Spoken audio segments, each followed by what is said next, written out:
ಪ್ರಸ್ತುತ ಚಿಂತನದ ವಿಷಯ ಶ್ರೀ ವಿಚಾರಸಾಗರ. ವಿಚಾರಸಾರದ ಮೊದಲನೆಯ ತರಂಗದಲ್ಲಿ ಯಾವ ವೇದಾಂತದ ಏಕದೇಶಿ ಮತದ ಹೇಳಲಿಕ್ಕೆ ಪ್ರಾರಂಭ ಮಾಡಿದ್ದಾರೆ. ಏಕದೇಶದ ಸಿದ್ಧಾಂತದ ಕೆಲವು ಭಾಗವನ್ನು ತೆಗೆದುಕೊಂಡು ತಮ್ಮದೇ ಆಗಿರ್ತಕ್ಕಂಥ ರೀತಿಯನ್ನು ಪ್ರತಿಪಾದನೆ ಮಾಡೋದಕ್ಕೆ ಏಕದೇಶಿ. ಇವನು ವೇದಾಂತದವನೇ ಅದಾನ. ಇವನು ಜೀವ ಬ್ರಹ್ಮರಿಗೆ ಅಭೇದವನ್ನೇ ಹೇಳ್ತಾನೆ. ಪರಂತು ವ್ಯತ್ಯಾಸ ಏನು? ಹಿಂದಿನವರು ಏನು ಹೇಳಿದರು ಅಂತ ಕೇಳಿದರೆ, ತತ್ವಜ್ಞಾನಕ್ಕೆ ಮಹಾವಾಕ್ಯವೇ ಮುಖ್ಯ ಸಾಧನ, ಶ್ರವಣ ಮನನ ನಿಧ್ಯಾಸನಗಳು ಜ್ಞಾನಕ್ಕೆ ಪರಂಪರೆಯಿಂದ ಸಾಧನ. ಅಂದ್ರೆ ಶ್ರವಣದಿಂದ ಪ್ರಮಾಣಗತ ಸಂಶಯ, ಮನನದಿಂದ ಪ್ರಮೇಯಗತ ಸಂಶಯ, ನಿಧಿಧ್ಯಾಸನದ ಅಸಂಭಾವನೆಗಳ ನಿವೃತ್ತಿ ದ್ವಾರ ಆ ಶ್ರವಣಾದಿಗಳು ಕೂಡ ಜ್ಞಾನಕ್ಕೆ ಪರಂಪರೆಯಿಂದ ಕಾರಣ ಆಗ್ತವ ಅಂತ ಅವ್ರು ಹೇಳಿದ್ದಾರೆ. ಇವು ಹಾಗಿಲ್ಲ, ಕೇವಲ ವಾಕ್ಯದಿಂದ ಪರೋಕ್ಷ ಜ್ಞಾನ ಆಗ್ತದೆ. ಇವ ಏಕದೇಶಿ ಏನು ಹೇಳ್ತಾನ ಅಂತ ಕೇಳಿದ್ರೆ, ಕೇವಲ ವಾಕ್ಯದಿಂದ ಪರೋಕ್ಷ ಜ್ಞಾನ ಆಗ್ತದೆ. ಶ್ರವಣ ಮನನ ನಿಧಿಧ್ಯಾಸನ ಸಹಿತವಾದ ವಾಕ್ಯದಿಂದ ಅಪರೋಕ್ಷ ಜ್ಞಾನ ಆಗ್ತದೆ. ನೀವು ಸಿದ್ಧಾಂತಿಗಳು ಯಾಕೆ ಅಂದ್ಕರ ಕೇವಲ ವಾಕ್ಯದಿಂದ ಪರೋಕ್ಷ ಜ್ಞಾನ, ಶ್ರವಣ ಮನನ ನಿಧಿಧ್ಯಾಸನ ಸಹಿತವಾದ ವಾಕ್ಯದಿಂದ ಅಪರೋಕ್ಷ ಜ್ಞಾನ ಆಗ್ತದೆ.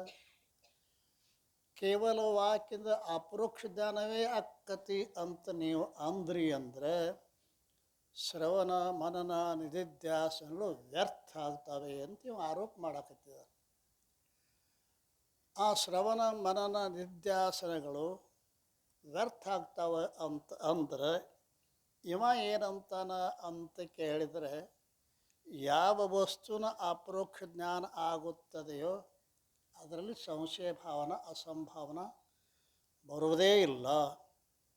ಆದ್ದರಿಂದ ಕೇವಲ ಮಹಾವಾಕ್ಯದಿಂದ ಪರೋಕ್ಷ ಜ್ಞಾನ ಆಗ್ತದೆ, ಶ್ರವಣ ಮನನ ನಿಧಿಧ್ಯಾಸನ ಸಹಿತವಾದ ವಾಕ್ಯದಿಂದ ಅಪರೋಕ್ಷ ಜ್ಞಾನ ಆಗ್ತದೆ ಅಂತ ಈ ರೀತಿ ಏಕದೇಶಿ ಹೇಳ್ಕೊಂಡು ಬಂದರೆ, ಹೀಗಿದ್ದರೂ ಈ ಮತವು ಏನಾಗಿದೆ, ಸಮೀಚೀನವಿರುವುದಿಲ್ಲ.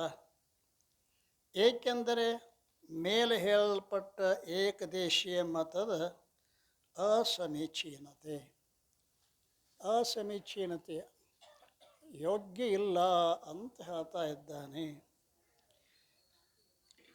ಶಬ್ದದ ಸ್ವಭಾವ ಹೀಗೆ ಇರುತ್ತದೆ. ಶಬ್ದದ ಸ್ವಭಾವ ಏನದ ಅಂತ ಕೇಳಿದರೆ 45 ಟಿಪ್ಪಣಿ ಒಂದದಲ್ಲ,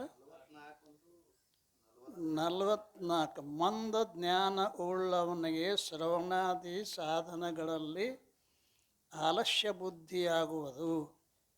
ಈ ಅಭಿಪ್ರಾಯದಿಂದ ಉಕ್ತ ಪ್ರಕಾರ ಇದು ಸಂಕ್ಷೇಪ ಶಾರೀರಿಕ ಭಿನ್ನವಾದ ಅನೇಕ ಪ್ರಕರಣದ ಗ್ರಂಥಗಳ ಕರ್ತೃಗಳ ಆಗಿರುವ ಮತವಿದು.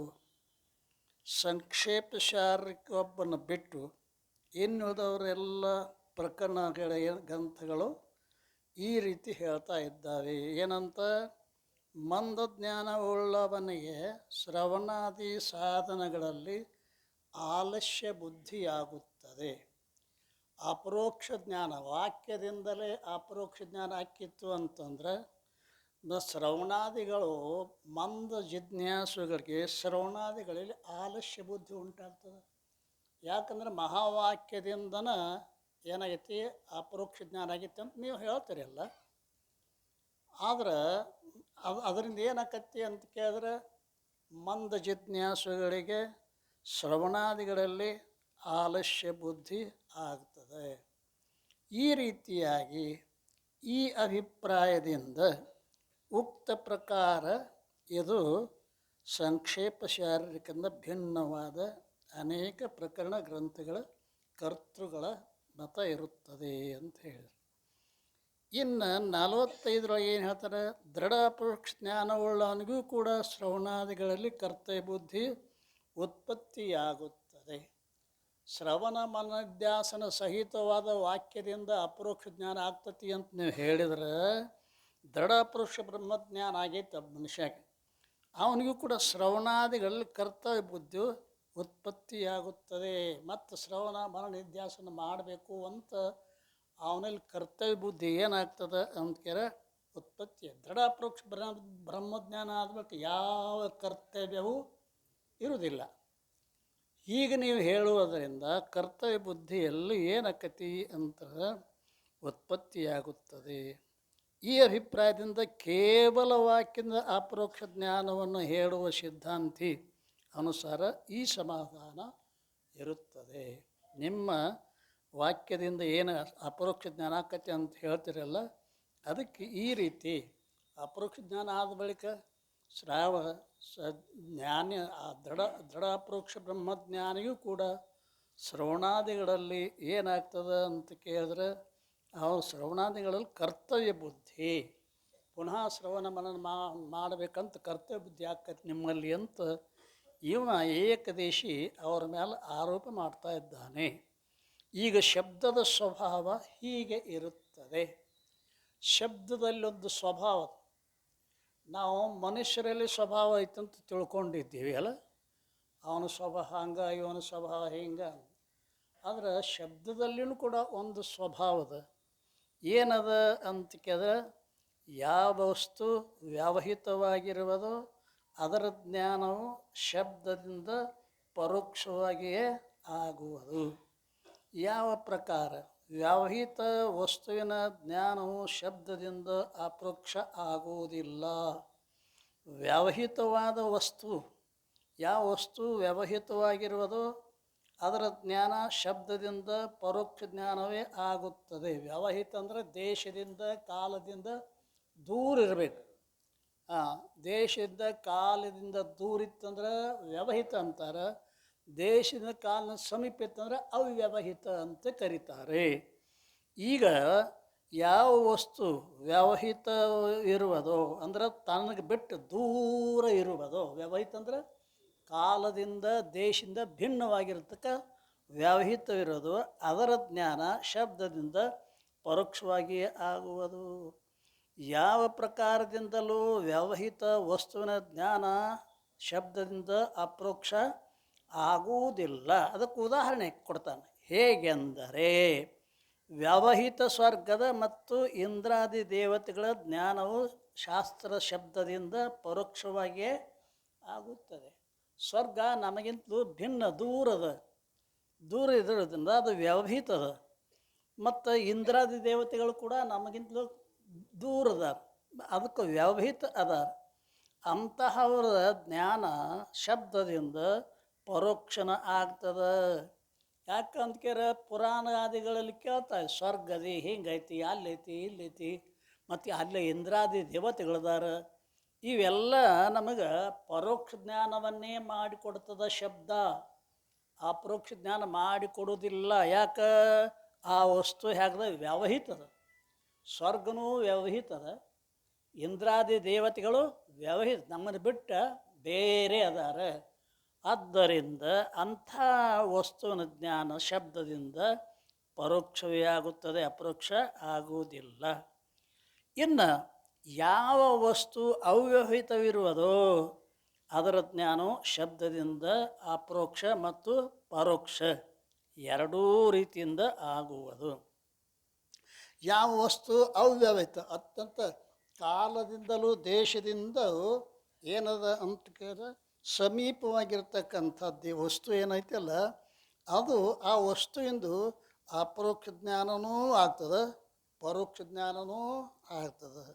ಅದಕ್ಕೆ ಶಬ್ದವು ಎಲ್ಲಿ ಅವ್ಯವಹಿತ ವಸ್ತುವಿಗೆ ಶಬ್ದವು ಅಸ್ಥಿ ರೂಪದಿಂದ ಬೋಧನೆ ಮಾಡುವುದೋ ಅಲ್ಲಿ ಅವ್ಯವಹಿತ ವಸ್ತುವಿಂದ ಕೂಡ ಪರೋಕ್ಷ ಜ್ಞಾನವೇ ಆಗುತ್ತದೆ. ಈಗ ಅದನ್ನು ದೃಷ್ಟಾಂತ ಹೇಳ್ತಾರೆ ಅವರು. ಏನು? ಆ ದಶಮನು ಇದ್ದಾನೆ. ದಶಮನು ಇದ್ದಾನೆ ಅಂದ್ರೆ ದಶಮನಿಗೆ ಅವ್ಯವಹಿತದಾನ, ವ್ಯವಹಿತ ಅಲ್ಲ.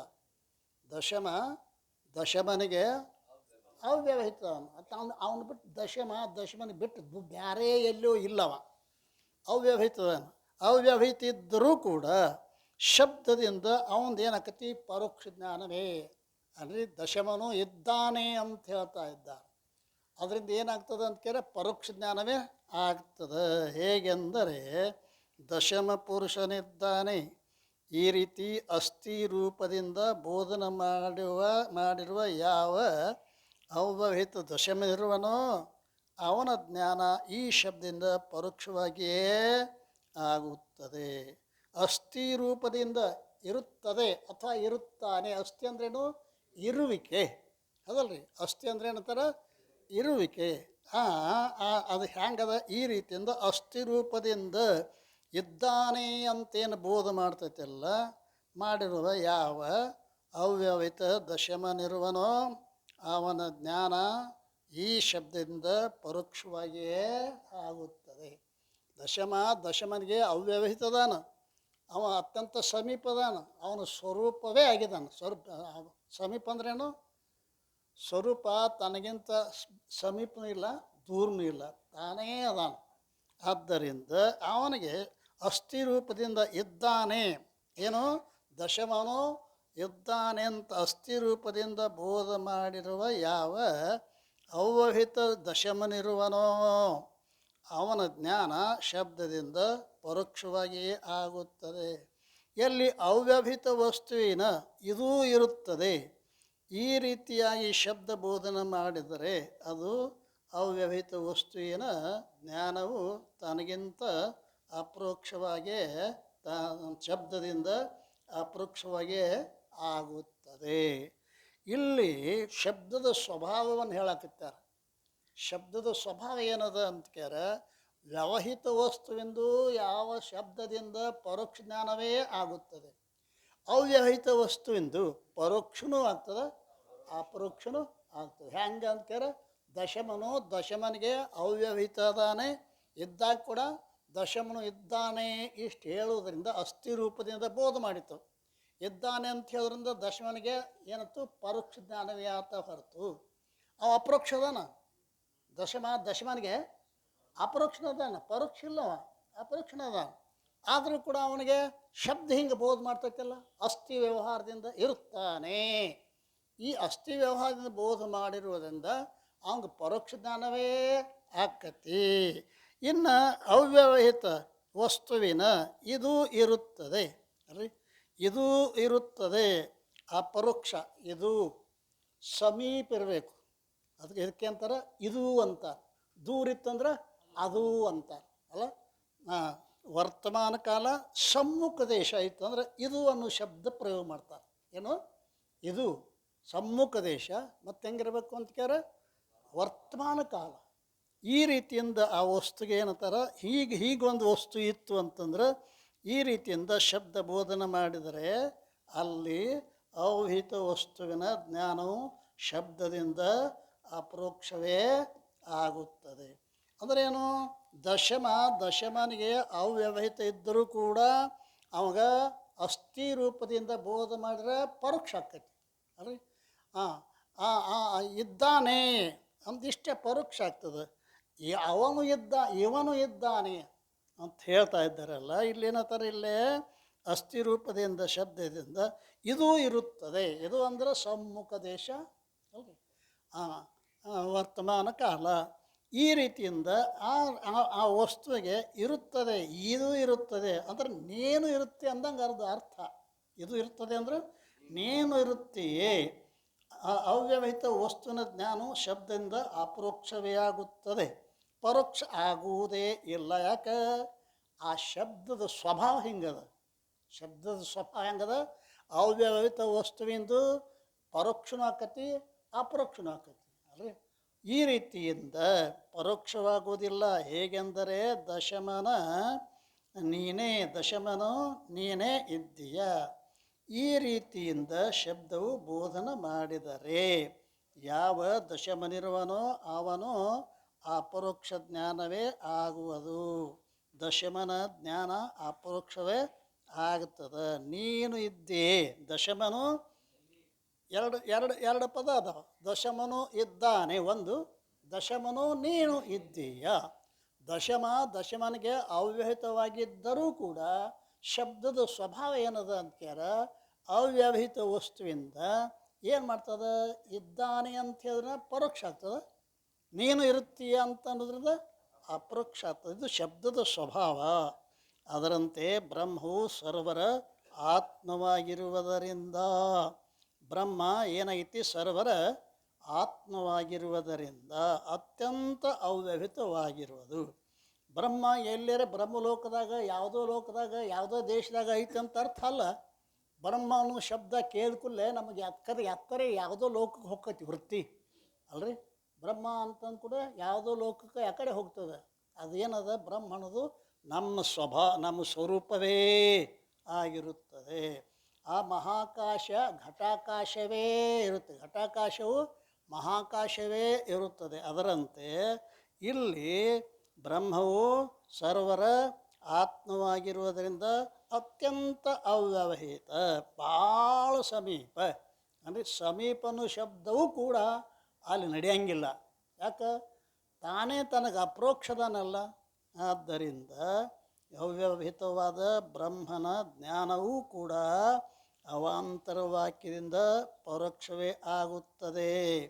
ಆ ದಶಮನಿಗೆ ಅವ್ಯವಹಿತ ಇದ್ದರೂ ಕೂಡ ಅಸ್ಥಿ ರೂಪದಿಂದ ಬೋಧ ಮಾಡಿದ್ರೆ ಅದೇನಕತಿ, ಅವ್ಯವಹಿತ ಬ್ರಹ್ಮದ ಜ್ಞಾನವು ಕೂಡ ಅವಾಂತರ ವಾಕ್ಯದಿಂದ ಪರೋಕ್ಷವೇ ಆಗುತ್ತದೆ. ಬ್ರಹ್ಮವು ಇರುತ್ತದೆ. ಬ್ರಹ್ಮ ಯಾವಾಗಲೂ ನಮ್ಮ ಸ್ವರೂಪವಾಗಿಯೇ ಅದ. ಬರೀ ನೀನು ಬ್ರಹ್ಮನಿದ್ದಿ ಅಂದಾಗ ಅಪರೋಕ್ಷ ಆಗ್ತದೆ, ಬ್ರಹ್ಮವು ಇರುತ್ತದೆ ಅಂದಾಗ ಪರೋಕ್ಷ ಆಗ್ತದೆ. ಈ ರೀತಿಯಿಂದ ದಶಮನು ನೀನೇ ಇರುವಿ. ಈ ಎಂಬಿ ವಾಕ್ಯದಿಂದ ಬ್ರಹ್ಮನು ಶ್ರೋತೃವಿನ ಅತ್ಯಂತ ಸ್ವರೂಪ ಹೌದಲ್ರಿ, ಆತ್ಮಸ್ವರೂಪ ಅದಾನೆ. ಬ್ರಹ್ಮ ದಶಮನ ಆತ್ಮಸ್ವರೂಪವೇ ಇರುತ್ತಾನೆ. ಆತ್ಮಸ್ವರೂಪವೆಂದು ಮಹಾವಾಕ್ಯ ಬೋಧಿಸುವುದು. ಆದ್ದರಿಂದ ಮಹಾವಾಕ್ಯದಿಂದ ಅವ್ಯವಹಿತ ಬ್ರಹ್ಮದ ಪರೋಕ್ಷ ಜ್ಞಾನವು ಸಂಭವಿಸುವುದಿಲ್ಲ, ಅವನ ಅಪರೋಕ್ಷ ಜ್ಞಾನವೇ ಆಗುತ್ತದೆ. ಯಾಕಂದ್ರೆ ಸ್ವರೂಪಬೋಧಕವಾದ ಪದ ಅಲ್ಲಿರುವುದರಿಂದ ನೀನು ಬ್ರಹ್ಮನಿರುತ್ತೀಯೇ ಅಂತ ಹೀಗೆ ಹೇಳಿದ್ರು. ದಶಮನು ನೀನು ಇರುತ್ತೀಯ ಅಂತ ಹೇಳೋದ್ರಿಂದ ದಶಮನಿಗೆ ಬ್ರಹ್ಮನು ಶ್ರೋತೃವಿನ ತನ್ನ ಆತ್ಮಸ್ವರೂಪವಾಗಿರುವುದರಿಂದ ಮಹಾವಾಕ್ಯವು ಬೋಧಿಸುವುದು. ಇದರಿಂದ ಮಹಾವಾಕ್ಯದಿಂದ ಅವ್ಯವಹಿತ ಬ್ರಹ್ಮದ ಪರೋಕ್ಷ ಜ್ಞಾನವು ಸಂಭವಿಸುವುದಿಲ್ಲ, ಆದರೆ ಅಪರೋಕ್ಷ ಜ್ಞಾನವೇ ಆಗುತ್ತದೆ. ಏನು ಟಿಪ್ಪಣಿ ಎಷ್ಟು?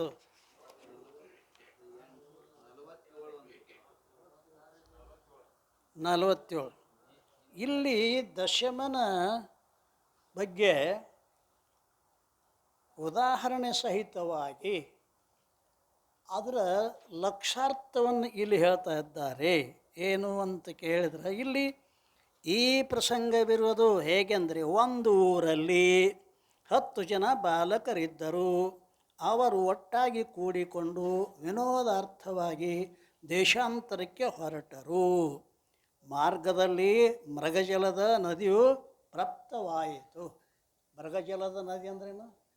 ಮೃಗಜಲ ಅಂದ್ರೆ ಬಿಸಿಲು ಕುದುರೆ ಅದಲ್ಲ, ಅದನ್ನು ನದಿ ತುಂಬಿ ಹರಿತಿತ್ತು. ಯಾವುದು? ಬಿಸಿಲು ಕುದುರೆ ನದಿ. ಆ ತುಂಬಿ ಹರಿತಿತ್ತು. ಅದನ್ನು ದಾಟಿದ್ರು, ಭಾಳ ಸಾಹಸ ಮಾಡಿ ದಾಟಿದ್ರು. ಎಲ್ಲರೂ ಕೂಡಿ ಅದನ್ನು ದಾಟಿದ್ರು. ಆಮೇಲೆ ಒಬ್ಬ ಪ್ರಮುಖ ಬಾಲಕನು ತನ್ನನ್ನು ಬಿಟ್ಟು ಅನ್ಯ 9 ಬಾಲಕರ ಎಣಿಕೆಯನ್ನು ಮಾಡಿದನು, ಆದರೆ ತನ್ನ ಎಣಿಕೆಯನ್ನು ಮಾಡಲಿಲ್ಲ. ಆಗ ಅವನು ಅನ್ನುತ್ತಾನೆ, ನನ್ನ ಜೀವದ ಗೆಳೆಯನಾದ 10ನೇಯವನನ್ನು ನಾನು ತಿಳಿಯಲಾರೆನು. ಇದು ಅಜ್ಞಾನದ ಅವಸ್ಥೆ ಅಲ್ರಿ. ಯಾರು ತಿಳಿವಲ್ದತನೋ ತಾನೇ ಅದ. ನಾವು ಅಜ್ಞಾನವ ಎಂದನ ತಾನೇ ಅದಾನ. ಇದ್ದರೂ ಕೂಡ ತನ್ನನ್ನು ತಾನು ಮರೆತಿರದೆ ದಶಮನು ನಾನು ತಿಳಿಯಲಾರೇನು ಅಂದಾಗ 7 ಅವಸ್ಥೆಗಳನ್ನ ಹೇಳೋರ್ದಾರೆ.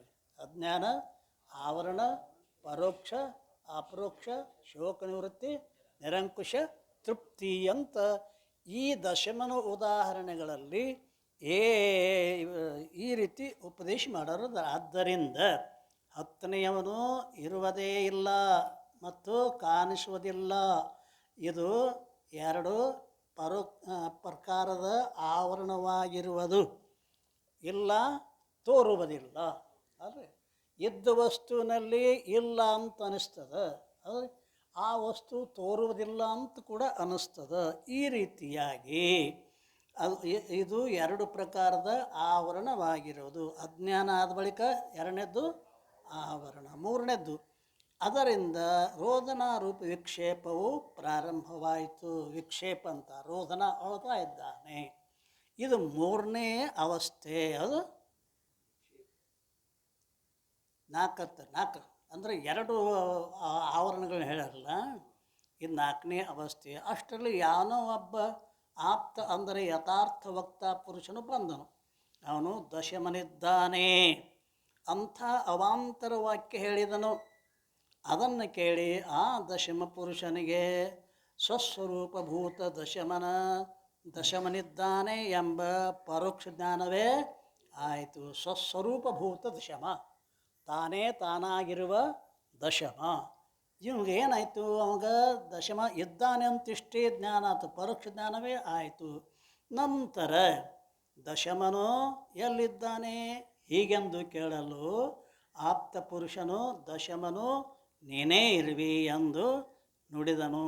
ಆಗ ದಶಮನು ನಾನೇ ಇದ್ದೇನೆ ಹೀಗೆಂದು ಅಪರೋಕ್ಷ ಜ್ಞಾನವಾಯಿತು. ಈ ರೀತಿಯಾಗಿ ಶಬ್ದ ಮೊದಲ ಇದ್ದಾನೆ ಅನ್ನೋದನ್ನ ಪರೋಕ್ಷ ಜ್ಞಾನ ಆಯಿತು, ನೀನೇ ಇದ್ದೀಯಾ ಅನ್ನೋದ್ರಿಂದ ಅಪರೋಕ್ಷ ಜ್ಞಾನ ಆಯಿತು. ಆದ್ದರಿಂದ ಅಜ್ಞಾನಕೃತ ಆವರಣ ಸಹಿತ ರೋಧನಾದಿ ವಿಕ್ಷೇಪವು ನಾಶವಾಯಿತು. ಅದರಿಂದ ಏನಾಯ್ತು? ಅಪರೋಕ್ಷ ಜ್ಞಾನ ಯಾವಾಗ ಆಯ್ತು ಅಂತ ಕೇಳಿದ್ರೆ ಆವಾಗ ಅಜ್ಞಾನಕೃತವಾದ ಆವರಣ ಸಹಿತ ರೋಧನಾದಿ ವಿಕ್ಷೇಪ ನಾಶವಾಯಿತು. ಇದರಿಂದ ಹರ್ಷವಾಯಿತು. ನಾಶವಾದ ತಕ್ಷಣದಲ್ಲೇ ಏನಾಯ್ತು? ಹರ್ಷ ಆಯಿತು. ಇದು 7 ಅಲ್ರಿ. ಅದರಂತೆ ಇಲ್ಲಿ ಪುರುಷನು ಅಂದರೆ ಜೀವನು. ಅದು ಲಕ್ಷಾರ್ಥವನ್ನು ಹೇಳ್ತಾರಲ್ಲ. ಏನು ಹೇಳ್ತಾರೆ? ಪುರುಷನು ಅಂದರೆ ಜೀವನು. ಪೂರ್ಣಂ ಅನೇನೇತಿ ಇತಿ ಪೂರ್ಣಂ ಅಂದ್ರೆ ತಾನು 3 ಅವಸ್ಥೆಗಳಲ್ಲಿ ಇದ್ದಾನೆ, ಅದಕ್ಕೆ ಪುರುಷನು ಅಂತ ಕರೀತಾರೆ. ಪೂರ್ಣಂ ಅನೇನ ಸರ್ವಂ ಇತಿ ಪುರುಷ. ಈ ರೀತಿ ಪುರುಷ ಅಂದರೆ ಜೀವ. ಸ್ಥೂಲ ಶರೀರ ಸಹಿತ ಅಷ್ಟಪುರಿ ರೂಪ ಪುರುಷರೊಡನೆ ಕೂಡಿಕೊಂಡು ಸಂಸಾರೂಪ ಮೃಗಜಲದ ನದಿಯಲ್ಲಿ ಪ್ರವೇಶ ಮಾಡಿ ಮನುಷ್ಯ ದೇಹ ರೂಪ ತೀರಕ್ಕೆ ಬಂದು ಕದಾಚಿತ್ ಜಿಜ್ಞಾಸ ಕಾಲದಲ್ಲಿ ವಿಚಾರ ಮಾಡುತ್ತಾನೆ ಅಲ್ರಿ. ಈಗ ಒಬ್ಬ ಜೀವ, ಯಾರು? ಪುರುಷನು ಅಂತಿರಲ್ಲ, ಜೀವ. ಅಷ್ಟಪುರಿಗಳು ಅಲ್ರಿ. ಅಷ್ಟಪುರಿಗಳು ಅಂದರೆ ಯಾವ್ಯಾವು? ಜ್ಞಾನೇಂದ್ರಿಯ ಪಂಚಕ, ಕರ್ಮೇಂದ್ರಿಯ ಪಂಚಕ. ಜ್ಞಾನೇಂದ್ರಿಯ ಪಂಚಕ 1, ಕರ್ಮೇಂದ್ರಿಯ ಪಂಚಕ 2, ಅಂತಃಕರಣ ಚತುಷ್ಟಯ 3, ಪ್ರಾಣಾದಿ ಪಂಚಕ 4 ಹೌದಲ್ರಿ. ಮುಂದೆ ಭೂತ ಪಂಚಕ 5, ಆಮೇಲೆ ಕಾಮ, ಆಮೇಲೆ ತ್ರಿವಿಧ ಕರ್ಮ ಹೇಳೋದು ಅಲ್ಲ, ವಾಸನ. ಇವು ಅಷ್ಟಪುರಿ ಅಂತ ಹೇಳಲ್ಪಡ್ತಾವೆ. ಅಷ್ಟಪುರಿ ಅಂದ್ರೆ 8 ಪುರಿ. ಈ ರೀತಿಯಾಗಿ ಅಷ್ಟಪುರಿ 8 ಮಂದಿ ಆದ್ರಿಲ್ಲ. ಜೀವ, ಈ ಸ್ಥೂಲ ಶರೀರ 9. ಜೀವನೇ 10ನೇದವ. ತನ್ನನ್ನು ತಾನು ಕಳ್ಕೋತಾನಲ್ಲ, ಈ ಜೀವನೇ 10ನೇದವ. 10 ಅದು ಇಲ್ಲ. ಅಷ್ಟಪುರಿಗಳು 8, ಸ್ಥೂಲ ಶರೀರ 1, 9 ಆತಿಲ್ಲ. ಜೀವನು ಒಬ್ಬ. ಈ ಜೀವನ ತನ್ನನ್ನು ತಾನು ಕಳ್ಕೊಂಡು ದುಃಖ ಮಾಡ್ತಾ ಇದ್ದಾನೆ. ಅದಕ್ಕೆ ಹೇಳ್ತಾರೆ ನೋಡ, ಏನಂತಾರೆ? ತನಗೆ ಭಿನ್ನವಾದ ಉಕ್ತನವ ಪುರುಷರನ್ನು ತಿಳಿಯುತ್ತಾನೆ. ದಾಟಿ ಬಂದರು. ಹೊಳಿ ದಾಟಿ ಬಂದ ಬಳಿಕ ಎನಸಾಕತ್ತೀರು. ಆ ಎನಸುವ ಏನು ಮಾಡಿದ, ತನ್ನನ್ನು ಬಿಟ್ಟ ನವಪುರುಷನು ತಿಳಿಯುತ್ತಾನೆ. 9 ಮಂದಿನ ತಿಳಿತಾ ಇದ್ದಾನೆ. ಯಾರ್ಯಾರು 9 ಮಂದಿ ಅಂತ ಕೇಳಿದ್ರೆ ಅಷ್ಟಪುರಿಗಳನ್ನು ತಿಳಿತಾನೆ. ಈಗ ತಿಳಿದ್ರಲ್ಲ, ಅಷ್ಟಪುರಿಗಳನ್ನು ತಿಳಿತಾನೆ, ಸ್ಥೂಲ ಶರೀರವನ್ನು ತಿಳಿತಾನೆ. ಅಂದ್ರೆ ಏನತ್ತು, 9 ತಿಳಿತಾನೆ. ತನಗೆ ಭಿನ್ನವಾದ ಉಕ್ತ ನವಪುರುಷರನ್ನು ತಿಳಿಯುತ್ತಾನೆ. ಪರಂತು ಅವುಗಳನ್ನು ತಿಳಿಯುವ ತಾನು ಜೀವನು ತನ್ನ ನಿಜ ಸ್ವರೂಪವನ್ನು ವಾದ ಬ್ರಹ್ಮವನ್ನು ತಿಳಿಯುವುದಿಲ್ಲ. ಇದು ಅಜ್ಞಾನ ಅವಸ್ಥೆಯಾಗಿದೆ.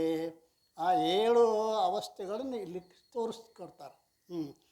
ಏನೋ ತನ್ನನ್ನು ಬಿಟ್ಟು ಭಿನ್ನ 9 ಪುರುಷರನ್ನು ಏನು ಮಾಡಿದ, ಎನಿಸಿದ. ತನ್ನನ್ನು ತಾನ ನಿಜ ಸ್ವರೂಪವನ್ನು ಬ್ರಹ್ಮವನ್ನು ಮರೆತ. ಇದಕ್ಕೇನಂತ ಕತ್ತಾರೆ, ಅಜ್ಞಾನ. ಅದರಿಂದ ಬ್ರಹ್ಮ ಇರುವುದಿಲ್ಲ ಮತ್ತು ಭಾಷಿಸುವುದಿಲ್ಲ, ಕಾಣಿಸುವುದಿಲ್ಲ. ಇದ್ದ ವಸ್ತುವಿನಲ್ಲಿ ಇಲ್ಲ ಅಂತ ವ್ಯವಹಾರ ಆದರೆ ಏನಂತ, ಅದಕ್ಕೆ ಇದ್ದ ವಸ್ತುವಿನಲ್ಲಿ ಇಲ್ಲ ಅಂತ ಜ್ಞಾನ ಆದರೆ ಅಸತ್ವಾಪಾದಕ ಆವರಣ. ಇಲ್ರಿ, ಎರಡದು. ಒಂದು ಬ್ರಹ್ಮ ಇರುವುದಿಲ್ಲ ಮತ್ತು ಭಾಷಿಸುವುದಿಲ್ಲ, ಕಾಣಿಸುವುದಿಲ್ಲ ಅಂತ ಎಂಬ 2 ಪ್ರಕಾರದ ಆವರಣ ಉಂಟಾಯಿತು. ಅದರಿಂದ ಅರ್ಥಾಧ್ಯಾಸ ಮತ್ತು ಜ್ಞಾನಾಧ್ಯಾಸ ರೂಪ ವಿಕ್ಷೇಪ ಅಂದರೆ ಶೋಕ ಉಂಟಾಯಿತು. ಬ್ರಹ್ಮ ಇರುವುದಿಲ್ಲ, ಭಾಷಿಸುವುದಿಲ್ಲ, ಈ 2 ಪ್ರಕಾರದ ಆವರಣ ಉಂಟಾಗುವುದು. ಅದರಿಂದ ಏನಾಯಿತು, ಅರ್ಥಾಧ್ಯಾಸ ಮತ್ತು ಜ್ಞಾನಾಧ್ಯಾಸ. ಆ ಮಿಥ್ಯಾವಸ್ತುವಿನ ಜ್ಞಾನಕ್ಕೆ ಜ್ಞಾನಾಧ್ಯಾಸ ಅಂತಾರೆ. ಮಿಥ್ಯಾವಸ್ತುವಿನ ಜ್ಞಾನಕ್ಕೆ ವಿಷಯವಾದ ವಸ್ತುವಿಗಿನತರ ಅರ್ಥಾಧ್ಯಾಸ ಅಂತ ಕರೀತಾರೆ. ಆಮೇಲೆ ಬ್ರಹ್ಮವಿದೆ ಅಂತ ಗುರುಗಳು ಅವಾಂತರ ವಾಕ್ಯವನ್ನು ಹೇಳಿದರು. ಅದರಿಂದ ಅದನ್ನು ಕೇಳಿ ಬ್ರಹ್ಮವಿದೆ ಎಂಬ ಪರೋಕ್ಷ ಜ್ಞಾನ ಆಯಿತು. ಬ್ರಹ್ಮ ತನ್ನ ಸ್ವರೂಪವೇ ಅದ, ಆದರೂ ಕೂಡ ಬ್ರಹ್ಮ ಇರುತ್ತದೆ ಅಂತ ಇಷ್ಟೇ ಹೇಳೋದ್ರಿಂದ ಆ ಶಬ್ದ ಅವನಿಗೆ ಬ್ರಹ್ಮದ ಪರೋಕ್ಷ ಜ್ಞಾನವನ್ನೇ ಮಾಡಿಕೊಡುತ್ತದೆ. ಆಮೇಲೆ ಬ್ರಹ್ಮನು ಯಾರು ಎಂದು ಪ್ರಶ್ನೆ ಮಾಡಲು ಗುರುಗಳು ನೀನೇ ಬ್ರಹ್ಮನಿದ್ದಿ ಎಂಬ ಮಹಾವಾಕ್ಯ ಹೇಳಿದರು. ನೀನೇ ಬ್ರಹ್ಮನಿದ್ದಿ ಅಂತ ಮಹಾವಾಕ್ಯವನ್ನು ಹೇಳಿದಾಗ ಅದನ್ನು ಕೇಳಿ ಶಿಷ್ಯನಿಗೆ ನಾನು ಬ್ರಹ್ಮನಿರುವೆನು ಎಂಬ ಅಪರೋಕ್ಷ ಜ್ಞಾನವಾಯಿತು. ಈ ರೀತಿಯಾಗಿ ಅವ್ಯವಹಿತ ವಸ್ತುವನ್ನು ಪರೋಕ್ಷನೂ ಆಗ್ತದೆ, ಅಪರೋಕ್ಷನೂ ಆಗ್ತದೆ ಅಂತ ಆ ಶಬ್ದದ ಸ್ವಭಾವವನ್ನು ಹೇಳ್ಕೊಂಡು ಬಂದಿದ್ದಾರೆ. ಇನ್ನು ಅದರಿಂದ ಅಜ್ಞಾನಕೃತ ಆವರಣ ಸಹಿತವಾದ ದ್ವಿವಿಧ ಅಧ್ಯಾಸ ರೂಪ ವಿಕ್ಷೇಪವು ನಾಶವಾಯಿತು. ಏನಾಯ್ತು, ನಾನು ಬ್ರಹ್ಮನಿದ್ದೇನೆ ಅಂತ ತಿಳಿಯುವುದರಿಂದ ಇಲ್ಲಿ ಏನೇನಾಯಿತು ಅಂತ ಕೇಳಿದ್ರೆ ಅಜ್ಞಾನಕೃತವಾದ ಆವರಣ ಮತ್ತು ದ್ವಿವಿಧ ಅರ್ಥಾಧ್ಯಾಸ, ಜ್ಞಾನಾಧ್ಯಾಸ ಮತ್ತು ಅರ್ಥಾಧ್ಯಾಸ ವಿಕ್ಷೇಪವು ನಾಶವಾಯಿತು. ಅದರಿಂದ ಅತ್ಯಂತ ಹರ್ಷರೂಪವಾದ ನಿರಂಕುಶ ತೃಪ್ತಿ ಪ್ರಾಪ್ತವಾಯಿತು. ಈ ಚಿದಾಭಾಸನ 7 ಅವಸ್ಥೆಯ ವರ್ಣನೆಯನ್ನು ಆಚಾರ್ಯಕೃತ ಉಪದೇಶ ಸಾಹಸ್ರಿ, ಅದರಂತೆ ಪಂಚದಶಿ, ಅದರಂತೆ ವಿಚಾರಸಾಗರ 4ನೇ ತರಂಗದಲ್ಲಿ ವಿಸ್ತಾರವಾಗಿ ಬರೆದಿರುತ್ತದೆ. ಇಲ್ಲಿ ಸಂಕ್ಷೇಪದಿಂದ ರೀತಿಯನ್ನು ಮಾತ್ರ ಏನು ಮಾಡ್ಯಾರ, ವಿವರಿಸುತ್ತಿದ್ದಾರೆ ಅಂಥೇಳಿ. ಈ ರೀತಿ ಯಾವ ದಶಮನ ದೃಷ್ಟಾಂತವನ್ನು ಕೇಳ್ತೀವಲ್ಲ ಅದರ ಲಕ್ಷಾರ್ಥವನ್ನು ಇಲ್ಲೇ ಸುಂದರವಾಗಿ ಉಪದೇಶವನ್ನು ಮಾಡಿದ್ದಾರೆ.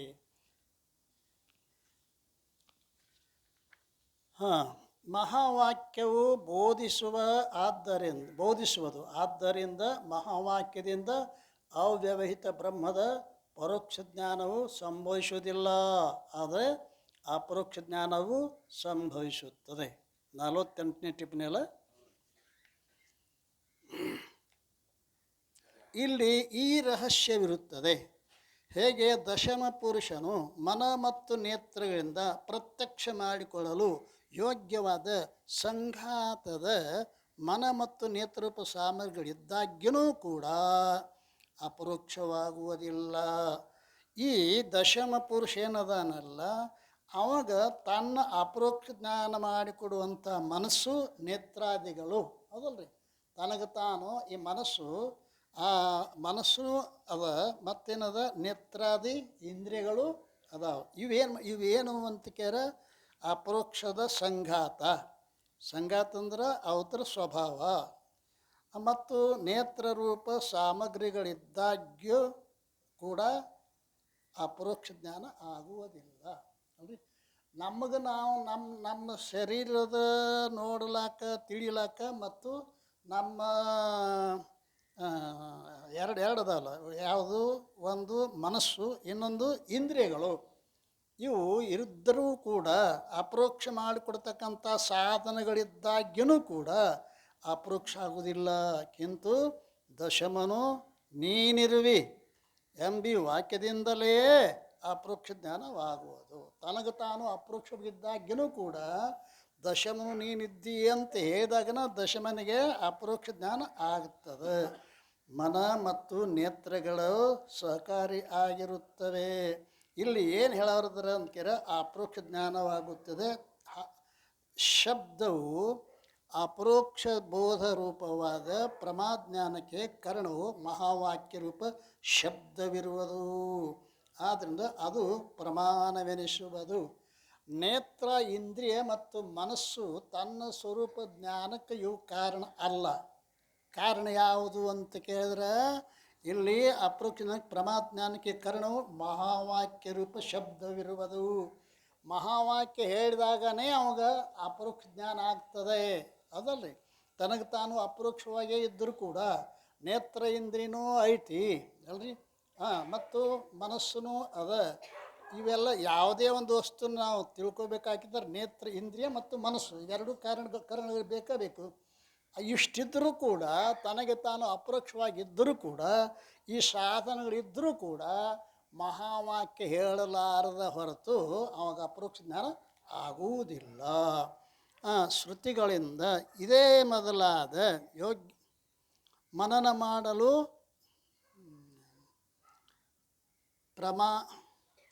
ಪ್ರಮಾಜ್ಞಾನಕ್ಕೆ ಶಬ್ದವು ಕಾರಣವಿರುವುದು.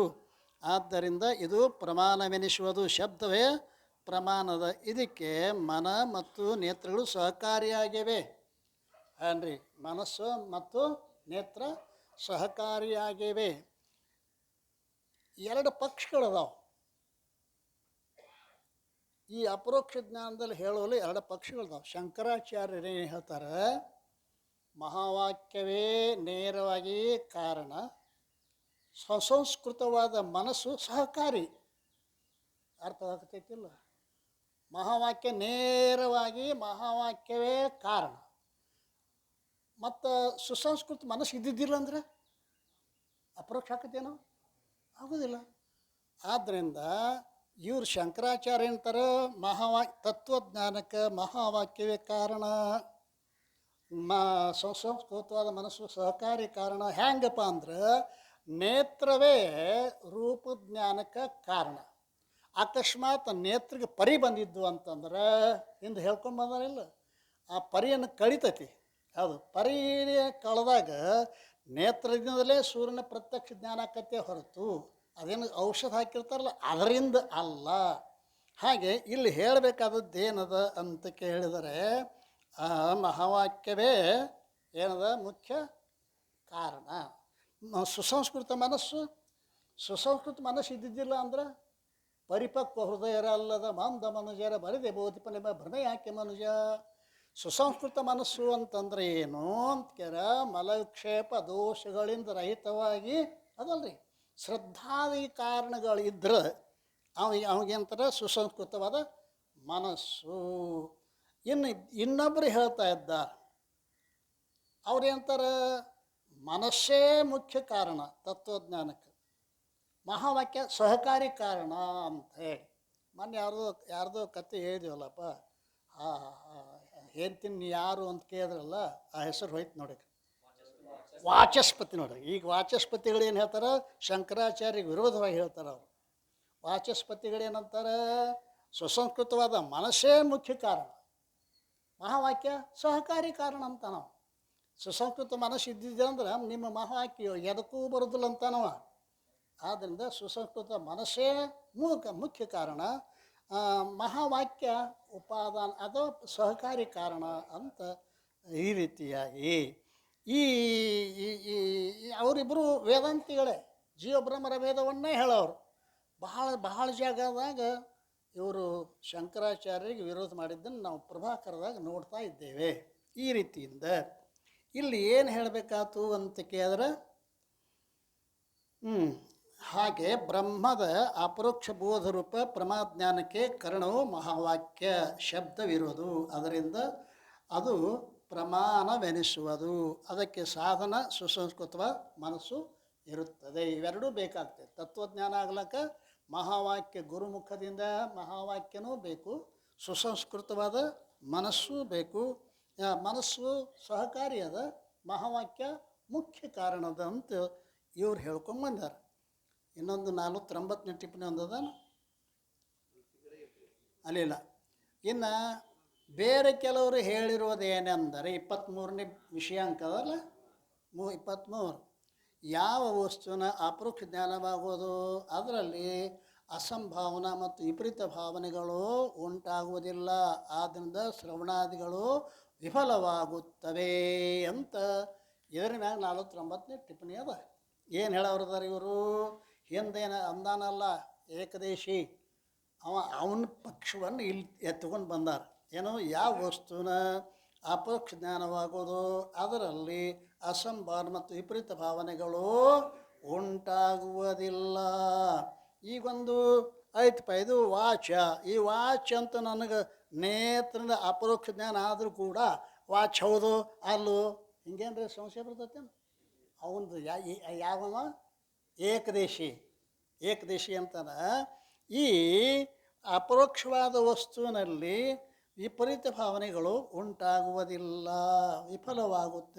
ಆದ್ದರಿಂದ ಶ್ರವಣಾದಿಗಳೇನಕ್ಕವ ವಿಫಲ ಆಗ್ತವೆ ಅಂತ ಹೇಳ್ತಾ ಇದ್ದಾನೆ.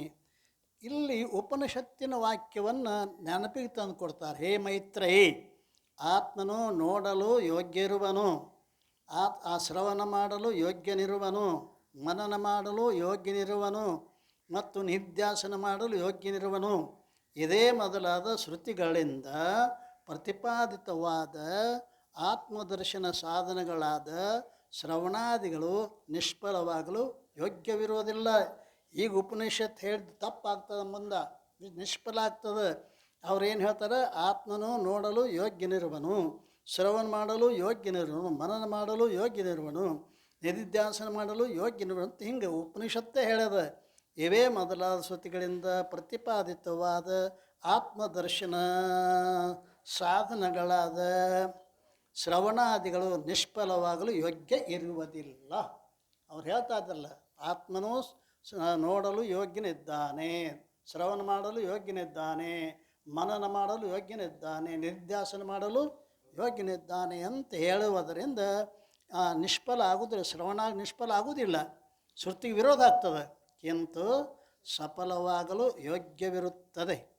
ಕೆಲವು ಕೇವಲ ಮಹಾವಾಕ್ಯದ ಅಪರೋಕ್ಷ ಜ್ಞಾನದ ಅಂಗೀಕಾರ ಮಾಡಿದರೆ ಶ್ರುತಿಯುಕ್ತ ಶ್ರವಣಾದಿ ಸಾಧನಗಳು ನಿವರ್ತನೀಯಗಳಾದ ಅಸಂಭಾವನೆ ವಿಪರೀತ ಭಾವನಾ ದೋಷಗಳ ಅಭಾವದಿಂದ ನಿರೋಗಿಯ ಔಷಧ ಸೇವಿಸಿದಂತೆ ಶ್ರವಣಾದಿಗಳು ನಿಷ್ಫಲವಾಗುವು ಎಂಬ ಅಭಿಪ್ರಾಯವಿರುವುದು. ಅಲ್ರಿ, ರೋಗಿ ಇದ್ದರೆ ಔಷಧ, ನಿರೋಗಿಯಾಗಿರ್ತಕ್ಕಂಥ ಮನುಷ್ಯನಿಗೆ ಔಷಧ ಏನು ಪ್ರಯೋಜನ ಇಲ್ಲ ಹೇಗೋ ಅಂತ ಇಲ್ಲಿ ಉಪನಿಷತ್ತಿನ ವಿಚಾರಗಳನ್ನು ಹೇಳ್ಕೊಂಡು ಬಂದಿದ್ದಾರೆ. ಮ್ಯಾಲಲ್ಲ ಆ ಶಂಕೆಯು ಸಂಭವಿಸುವುದು. ಯಾವ ಸಂಖ್ಯೆಯು? ಆ ಸಂಖ್ಯೆಯು ಸಂಭವಿಸಿಲ್ಲ ಅಂದ್ರೆ ಯಾವ ಸಂಖ್ಯೆಯು ಅಪರೋಕ್ಷ ಜ್ಞಾನವಾಗಿರುವುದು, ಯಾವ ವಸ್ತುವಿನ ಅಪರೋಕ್ಷ ಜ್ಞಾನ ಆಗಿರುವುದು ಅದರಲ್ಲಿ ಅಸಂಭಾವನಾ ವಿಪರೀತ ಭಾವನೆಗಳು ಉಂಟಾಗುವುದಿಲ್ಲ. ಆದ್ದರಿಂದ ಶ್ರವಣಾದಿಗಳು ವ್ಯರ್ಥವಾಗುತ್ತವೆ. ಈ ಸಂಖ್ಯೆಯು ಸಂಭವಿಸುವುದಿಲ್ಲ. ಏಕೆಂದರೆ ಹೇಗೆ ರಾಜನಿಗೆ ಬರ್ಚುನ ಪ್ರತ್ಯಕ್ಷ ಜ್ಞಾನವು ನೇತ್ರದ್ವಾರ ಆದಾಗ್ಯಾದರೂ ವಿಪರೀತ ಭಾವನೆ ದೂರವಾಗಲಿಲ್ಲವೋ ಹಾಗೆ ಮಹಾವಾಕ್ಯದ ಬ್ರಹ್ಮದ ಅಪರೋಕ್ಷ ಜ್ಞಾನವಾಗುವುದು. ಆದರೆ ಯಾರ ಬುದ್ಧಿಯಲ್ಲಿ ಅಸಂಭಾವನೆ ಭಾವನಾ ದೋಷಗಳಿರುವವೋ ಆ ದೋಷರೂಪ ಕಲಂಕ ಸಹಿತವಾದ ಜ್ಞಾನದ ಫಲಕ್ಕೆ ಕಾರಣವಾಗುವುದಿಲ್ಲ. ಕಲಂಕವಾಗಿರ್ತಕ್ಕಂಥ ಜ್ಞಾನ, ಕಲಂಕ ಜ್ಞಾನ ಯಾವುದದು? ದೋಷಗಳಿಂದ ಕೂಡಿದ್ದು, ಅಸಂಭಾವನಾ ವಿಪರೀತಭಾವನೆಗಳಿಂದ ಕೂಡಿದ್ದು. ಇದಕ್ಕೆ ನೀವು ಅದೃಢ ಅಪರೋಕ್ಷ ಬ್ರಹ್ಮಜ್ಞಾನ ಅಂತ ಕರಿತೀರಿ, ಹೌದಲ್ಲ? ಈ ರೀತಿಯಾಗಿ ನಿವೃತ್ತಿಗೋಸ್ಕರ ಶ್ರವಣಾದಿಗಳನ್ನು ಮಾಡಲಿ. ಇನ್ನು ಯಾರ ಬುದ್ಧಿಯಲ್ಲಿ ದೋಷವಿರುವುದಿಲ್ಲವೋ ಅವರು ಮಾಡದೇ ಇರಲಿ. ನೋಡಿ, ದೋಷಗಳಿಲ್ಲ ಅಂತಂದ್ರೆ ಮಾಡದೇ ಇರಲಿ. ಮಹಾವಾಕ್ಯದ ಅಪರೋಕ್ಷ ಜ್ಞಾನ ಆದ ಕೂಡಲೇ ಯಾರಿಗೆ ಅಸಂಭಾವನೆ ಬಂದಿರ್ತತೆ ಅವರು ಶ್ರವಣಾದಿಗಳನ್ನ ಮಾಡಬಹುದು. ಈ ರೀತಿಯಿಂದ ಜ್ಞಾನದ ಸಾಧನವು ಮಹಾವಾಕ್ಯವಿರುತ್ತದೆ, ಶ್ರವಣಾದಿಗಳಲ್ಲ. ಶ್ರುತಿಯೇ ಪ್ರಮಾಣ ಅಖಿಳರ್ಗೆ ಅಂತ ನಿಜರು ಒಂದು ಕಡೆ ಹೇಳ್ಯಾರ, ಗೊತ್ತೈತಿ? ಶ್ರುತಿಯೇ ಪ್ರಮಾಣ ಅಖಿಳರ್ಗೆ. ಆ ಶ್ರುತಿ ಬಿಟ್ಟು ಮಾತಾಡೋಕ್ಕೆ ಅವ್ರು ತಯಾರಿಲ್ಲ ನಿಜವನ ಶಿವಯೋಗಿಗಳು. ಶ್ರುತಿನೇ ಪ್ರಮಾಣ ಅಂದ್ರೇನು? ತತ್ವಜ್ಞಾನಕ್ಕೆ, ಅದಲ್ರಿ, ಮಹಾವಾಕ್ಯ ರೂಪ ಶ್ರುತಿಯೇ ಪ್ರಮಾಣ ಅಂತ ಹೇಳ್ಕೊಂಬಂದಿದ್ದಾರೆ.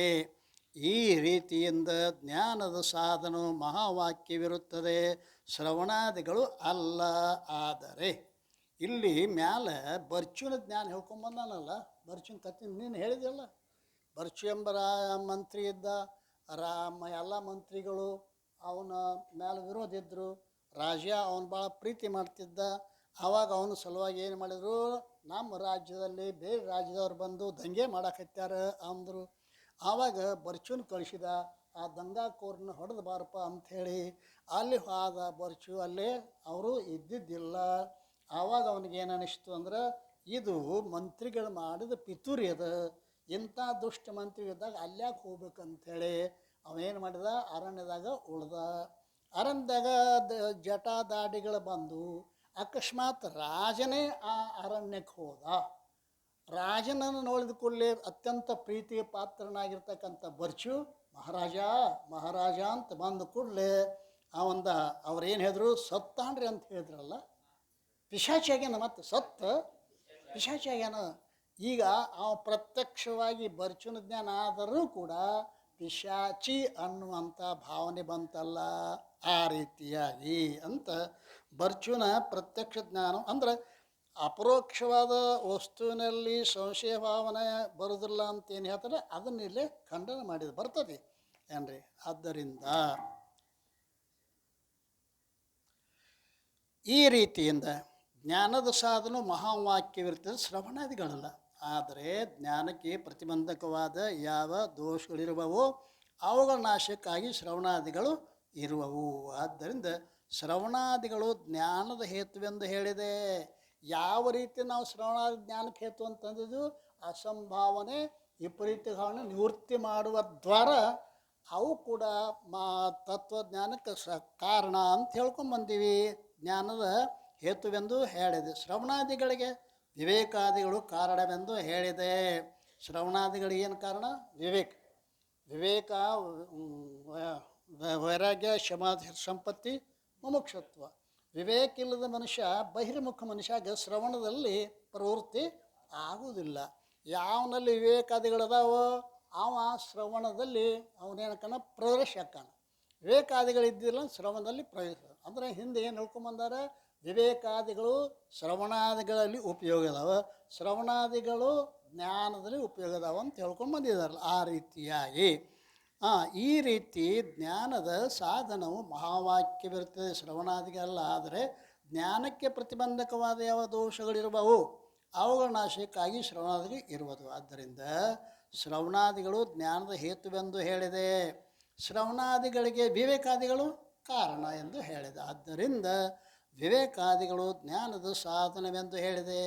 4 ಸಾಧನ ಸಂಪನ್ನಾದ ಯಾವ ಪುರುಷ ಇರುವನೋ ಇವನು ಅಧಿಕಾರಿ ಇರುತ್ತ. ಅಧಿಕಾರಿ ವರ್ಣನ ಇಲ್ಲಿ ತಕ ಹೌದಲ್ಲ. ಅಧಿಕಾರಿ ಯಾರು ಅಂತ ಕೇರ 4 ಸಾಧನೆಗಳಿಂದ ಯುಕ್ತನಾಗಿರ್ತಕ್ಕಂಥವನು ಅಧಿಕಾರಿ ಅಂತ ಹೇಳ್ಯಾರ. ಒಂದು ವಿಷಯವನ್ನು ನಾಳೆ ನೋಡೋಣ. ಸದ್ಗುರುನಾಥ ಮಹಾರಾಜ್.